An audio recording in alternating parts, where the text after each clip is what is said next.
వెళ్ళి కర్నూలుకి వెళ్ళావు, కొన్నిదేల గ్రామం ఉంటుంది, వెళ్ళి చూడు. అక్కడ ఏదో రాయలసీమ నీ గుత్తాధిపత్యం ఉన్నట్టుగా మాట్లాడతావు. దమ్ము లేవా మాకు? ధైర్యం లేదా మాకు? ఏం మాట్లాడతావు? 40 మందిని మట్టలు చేసి బెదిరిస్తారా మీరు పెద్దిరెడ్డి గారు? అరే ఎర్ర చింతన వీళ్ళకి ఇంధనం అయిపోయింది. వీరికి అడ్డొచ్చిన వాళ్ళు నరికేస్తారు, కాళ్ళు చేతులు తీసేస్తారు, హాస్పిటల్లో ఇంజక్షన్ చంపేస్తారు.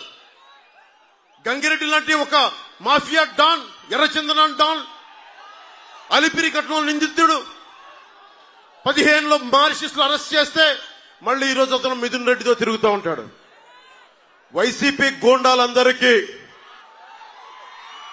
గుర్తుపెట్టుకోండి, పవన్ కళ్యాణ్ చెప్తున్నాను, రైల్వే కోడూరు నడి బొడ్డులో నిలబడి చెప్తున్నా,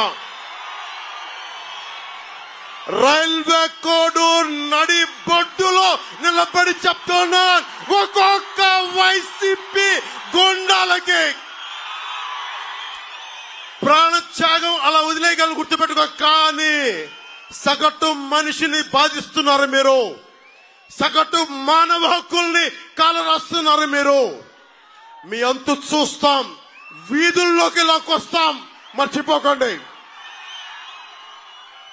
ఇంతమంది యువతున్నారు, మీరు కలల ఖనిజాలతో చేసిన యువత. మీరే కనుక నిజంగా గుండెల లోతుల్లోంచి ధైర్యం తెచ్చుకుని రోడ్ల మీదకి వస్తే ఒక పెద్దిరెడ్డి, మిథున్ రెడ్డి, జగన్ రోడ్ల మీదకి రాగలరా? మీకు పిరికితనం వచ్చేసింది, మీలో ధైర్యం చచ్చిపోయింది. మీలో నేను వచ్చినప్పుడు రోడ్ల మీదకి రావడం కాదు, తప్పు జరిగినప్పుడు రోడ్ల మీదకి వచ్చి బయటికి రావాలి, నిలబడాలి.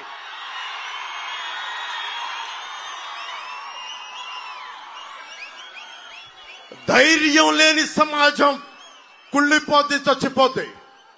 రాయలసీమ ఇదే, రాయులు ఏలిన సీమ ఇది. ఆ సీమ నుంచి వచ్చి మీరు భయపడతానంటే ఎట్లా? మీరు భయపడతానంటే ఎట్లా?